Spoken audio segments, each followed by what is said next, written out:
14ª vez que a gata troca a estante aqui atrás, né?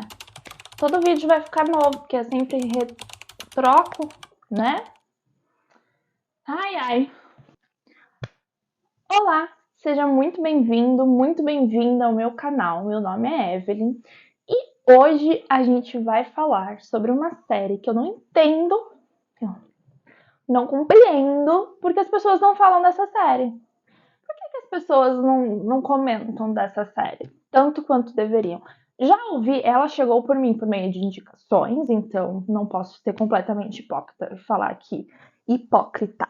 Não posso ser completamente hipócrita e falar aqui que nunca ninguém falou, porque falaram, chegou em mim por meio de falatório, mas vou tentar ser breve, sucinta e não dar spoilers. Então, se o vídeo, algum momento, rolar um spoiler, eu vou ao máximo tentar podá-lo, tá? Então pode ser que o vídeo tenha muitos cortes. Mas, enfim, eu vou tentar ser o mais justa o possível, o quanto eu conseguir ser com essa trilogia. Eu já falei em outro vídeo, eu não sei exatamente quando este vídeo vai sair, então provavelmente vai sair depois de eu já ter falado no outro vídeo, mas... E agora eu vou falar da série completa, que é a trilogia Sight, do Neal Shusterman. A trilogia Sight, como vocês podem ver, são 3 livros. Nós temos o livro do Ceifador, o livro da Nuvem e o livro do Timbre. E agora eu vou falar um pouco sobre todos eles, tentando dar uma resumida no universo extraordinário que este homem criou. E só para resumo da conversa, resumo da ópera, todos os livros para mim foram 5 estrelas, só o segundo que foi não favoritado. Para vocês verem, eu não sou de marcar em livros, tá? Eu estava tímida no primeiro livro, eu fiquei um pouquinho menos tímida no segundo e no terceiro eu perdi toda a vergonha na minha cara. Porque simplesmente não tenho o que dizer, gente, eu não tenho o que dizer. Não tenho o que dizer. Perfeição em formato de série, gente. Perfeição em formato de série. Basicamente, o que acontece na trilogia Sight, que é uma trilogia de distopia. A gente está num mundo futurístico, aqui dentro nessa história.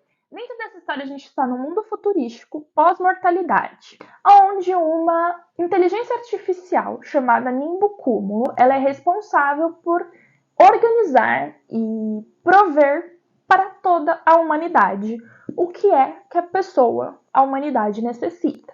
Então, ela substitui governos, ela substitui trabalhos, ela substitui tudo. Então, por que pós-mortalidade? Porque não existe morte neste universo.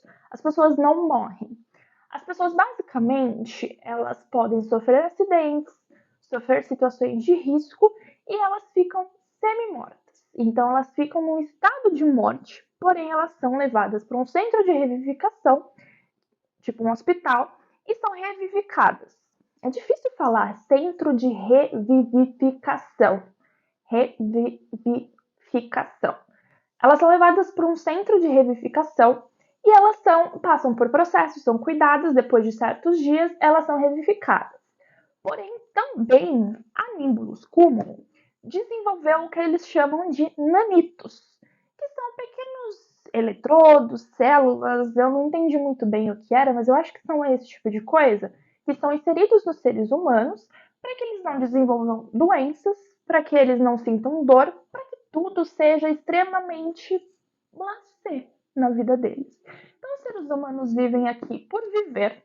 Não tem por que você trabalhar. Se você quiser trabalhar, você pode, mas não tem por que trabalhar, porque você tem tudo que você precisa, tudo que você quer, por meio da Nimbo Cúmulo. Ela te dá o que você pedir, ela te oferece, se aquilo não for oferecer nenhum tipo de risco para a harmonia que está este universo. O universo está num estado completo de harmonia. É aquela figura das testemunhas de Jeová, do futuro, sabe? Né? Vivendo todo mundo em harmonia. Eu vou deixar aqui uma imagem explicativa. E basicamente é isso. O universo inteiro está em harmonia. Mas, Evelyn, se tá todo mundo bem, se tá tudo muito bem, qual é a premissa do livro? Aí entra os ceifadores. Dado o fato de que ninguém morre, de que ninguém, por nenhum motivo, passa dessa para melhor, eles precisaram criar um tipo de recolhimento de pessoas. Por quê? Se ninguém morre, todo mundo se reproduz e todo mundo vive, temos o quê? Uma grande quantidade de pessoas no mundo e o mundo às vezes não comporta essa quantidade de pessoas. Então a gente precisava ter um tipo de controle, algum tipo de recolhimento ali de pessoas que já viveram demais, ou também, dentro dessa história, também surge o caso das pessoas poderem se rejuvenescer. Então, sei lá, você tem 170 anos e você quer voltar a ter 33. Volta, gato. Volta, você pode voltar a ter 33. O seu corpo em si, ele não vai responder como um corpo de 33, você vai ter uma aparência de 33, só que o seu corpo vai ter memórias musculares diferentes, né? Porque ele já passou pela idade do 33, mas você consegue voltar a estar num estado mais próximo possível daquele corpo saudável dos 33 anos. E aí, como ninguém morre, nada acontece, eles precisam organizar o que eles chamaram de a ceifa, que são pessoas, seres humanos também, que passam por um treinamento, passam por uma seleção, passam por algum tipo de nivelamento ali e se tornam ceifadores. Então, os ceifadores são pessoas escolhidas por outros ceifadores como aprendizes de ceifa, e aí eles vão passar por vários tipos de provas, vários tipos de treinamentos, até eles se tornarem os ceifadores. Só que a ceifa, ela tem diversos tipos de leis, diversos tipos de mandamentos mesmo que eles precisam cumprir. No outro vídeo, que provavelmente já saiu, eu falo desses mandamentos. Basicamente, os mandamentos, eles são um resumo do que eles precisam fazer. Eles têm que recolher pessoas obrigatoriamente, esse é o trabalho deles. Eles não podem se envolver com outras pessoas nem se reproduzir. Eles têm que fazer este recolhimento de uma forma harmoniosa. Eles não podem ter prazer no que eles fazem, eles têm que fazer aquilo de uma forma como se estivesse cumprindo uma função para a sociedade. Porém, o que acontece? Neste primeiro livro, a gente já é introduzido a um tipo de sociedade dentro da ceifa que acredita que não. Se a gente passou por todo esse perrengue, passou por treinamento, passou por isso, passou por aquilo, e a gente não pode recolher quem a gente quiser, do jeito que a gente quiser, qual o sentido? E aí, lembrando que são todos seres humanos, os seres humanos são falhos, acontece o que eles chamam da nova ordem da ceifa, que são ceifadores que querem ter uma liberdade maior de recolhimento.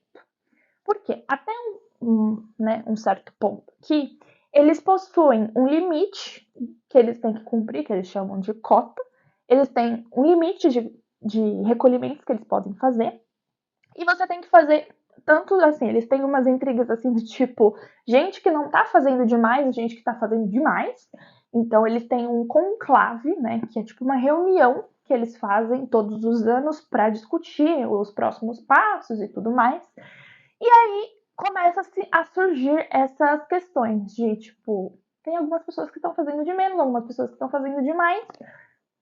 Como que a gente vai nivelar? Como é que a gente vai fazer todo mundo entrar em harmonia e trabalhar no mesmo ritmo? E existem as pessoas aqui, os ceifadores, que usam de certas táticas para recolher certos tipos de pessoas que eles têm algum tipo de intriga, novamente seres humanos, né?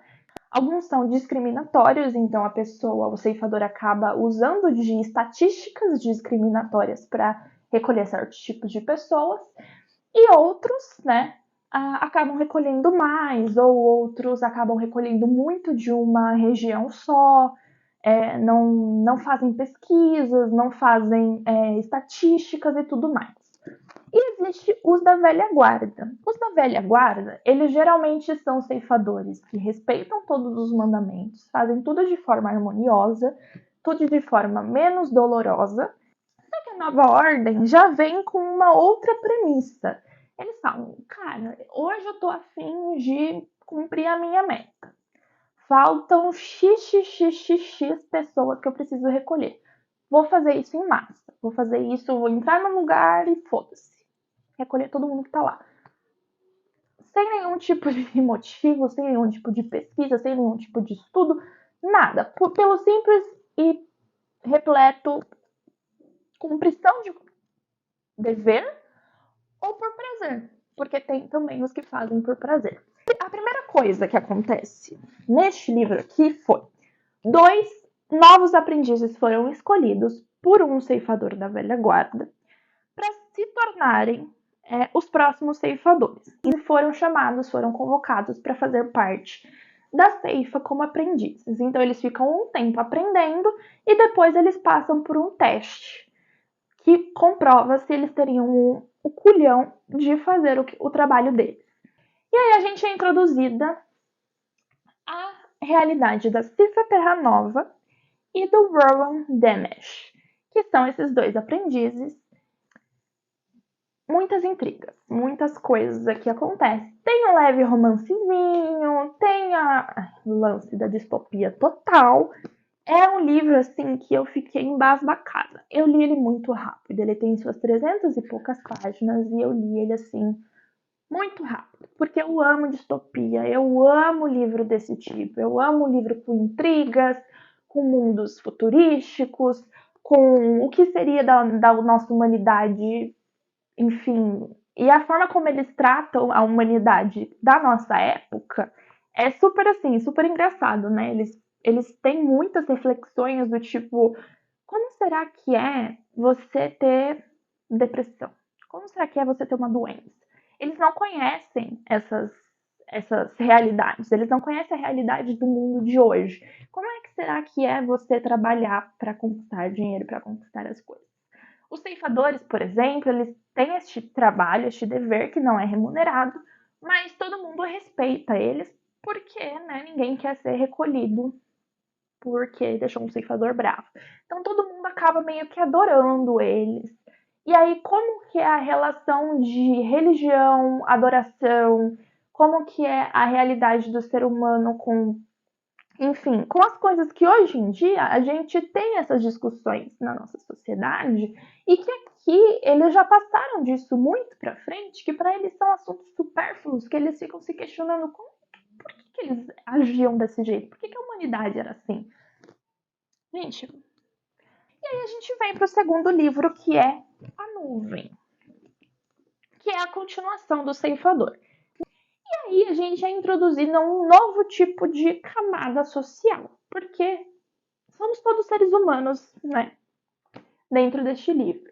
Então os seres humanos, eles ainda têm essa questão de rebeldia, ainda tem a questão de cometer infrações, ainda tem a questão de controle de crimes, ainda tem todas essas questões, porque as pessoas são pessoas independente de estar vivendo numa sociedade harmoniosa onde tudo deveria ser perfeito e não é. E aí a gente é introduzida a essa nova camada que são os infratores, que são pessoas que não vivem conforme as leis, não vivem conforme em conformidade com o que a Nimbo Cúmulo estipulou para essa sociedade, né? Ela deu tudo que eles queriam, só que nada é o suficiente. E as coisas ali começam a ficar um pouquinho confusas.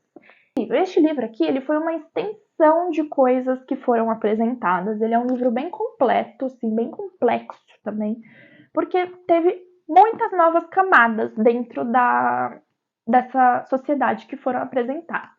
Enquanto a maior parte do primeiro livro se concentra no aprendizado desses ceifadores, na história desses ceifadores, nos conflitos próprios deles, porque também eles são adolescentes, então eles têm conflitos, né, de adolescentes. Essa segunda unidade, esse segundo volume mostra uma complexidade de questões sociais mesmo. Você começa a ver a humanidade colapsando mesmo depois de ter tido harmonização aí, de ter tido uma tentativa, né, pelo menos de harmonização. E aí a gente chega no terceiro livro, que foi o que eu mais marquei, gente. Este livro aqui, sensacional. terceiro livro é o que a gente chama de... Cara, uma bagunça total, uma bagunça total. Porque quando a gente chega no terceiro livro, a gente tem a questão dos ceifadores, a nova ordem ainda está tomando força e seguindo seus passos, a velha guarda está se decaindo. Aconteceu uma coisa lá no segundo livro que impactou o mundo inteiro neste terceiro livro, e a gente é apresentado a mais uma camada que já tinha sido citada algumas vezes nos outros livros, mas é a camada da religião, que são as pessoas que resolveram que elas não queriam viver nesse sistema. Então, elas são pessoas de uma outra sociedade, de uma outra camada social, mesmo que dentro da sociedade elas vivem reclusas, né? Então, elas são quase que uma sociedade à parte, e que elas se recusam a viver dentro da realidade da inteligência artificial. E eles têm a sociedade dentro dessa religião, que são uma sociedade tranquila, que eles só vivem entre si reclusos e fazem as suas orações, suas preces e tudo mais. E tem os que a gente chama que são os mais fervorosos, né? Parece muito aí com muita coisa aí que vocês conhecem. E aqui, neste livro, a gente tem uma coisa assim que, olha, que ódio. Aqui a gente tem uma retomada de uma coisa que foi deixada pelos primeiros fundadores da Ceifa. Eles deixaram algumas coisas escondidas em secreto. Eu amo segredos, amo enigmas, amo. Vocês sabem que eu gosto dessas coisas. E eu adoro segredos, adoro enigmas, adoro coisas do tipo. E é aqui que a gente é apresentado para este universo, né? Dos primeiros ceifadores e do que eles deixaram para trás para a humanidade. E aí começa a se desenvolver. Cara, se desenvolve 1 milhão de camadas dentro disso aqui. A gente vê a religião, a gente vê a queda de um sistema, a gente vê a descoberta de uma coisa passada e a gente vê uma nova realidade. Foi uma leitura mais maravilhosa do que a outra. Os livros são incríveis, a estrutura, o universo criado, como tudo é interligado, como tudo é relembrado, como todos os personagens são fiéis do começo ao fim. Todos os livros a gente é introduzido a novos personagens e sempre tem um personagem melhor do que o outro. Eu me apeguei em 1 milhão de personagens dentro dessa história e eu amei, adorei essas histórias, adorei essa trilogia. Eu acho que todo mundo deveria ler, eu acho que é uma trilogia para se pensar, é uma trilogia de reflexão. São críticas sociais, críticas políticas, críticas humanitárias e também é a essência do ser humano, que mesmo numa sociedade harmoniosa, onde eles já tinham chegado a um ponto de harmonia, nem tudo deu certo. Às vezes a gente precisa de um plano B, às vezes a gente precisa de uma revolução. E as revoluções podem começar dos lugares menos propícios que a gente acha que pode ter. Então, assim, eu amei demais essa trilogia, eu amei demais. E aí eu recomendo muito para vocês. Vou deixar, assim, de recomendação pro resto da minha vida. Isso aqui entrou pra minha coleção. Eu tô assim, ó, embasbacada. Até agora eu queria voltar a ler o primeiro tudo de novo. Porque, sério, esses livros são incríveis. Leiam a trilogia Scythe. É incrível, são apenas 3 livros. Dá uma média aí de 400 páginas cada um. Acho que o primeiro tem 300 e pouco, esse aqui tem 400 e pouco, esse aqui tem 500 e pouco. Ele vai dando uma subidinha de 100 em 100. Mas eu achei incrível essa leitura. Eu achei, assim, essencial. Eu amei ter feito essa leitura esse ano. Eu amei ter consumido essa leitura este ano, porque me dá muito mais motivação para que ler mais. Então, leiam a trilogia do Ceifador. Eu estou apaixonada e vocês vão com certeza me ouvir falar muito dessa trilogia por aqui. Enfim, pessoal, eu espero que vocês tenham gostado. Este vídeo foi exatamente um vídeo de fangirlzinha de O Ceifador. Leiam O Ceifador, leiam a trilogia Sides, procurem essa leitura. E, enfim, deixo aí como recomendação para vocês de séries de distopias que eu amei, adorei, adoro distopias. E se vocês conhecem distopias parecidas com essa distopia, parecidas com qualquer tipo de universo futurístico aí, meio cyberpunk, meio alguma coisa assim, eu gosto muito desse tipo de leitura. Acho que para mim é o tipo de leitura que mais me motiva a ler mais. Então é isso, espero que vocês tenham gostado. Obrigada por ter acompanhado até aqui. Um beijo e até a próxima.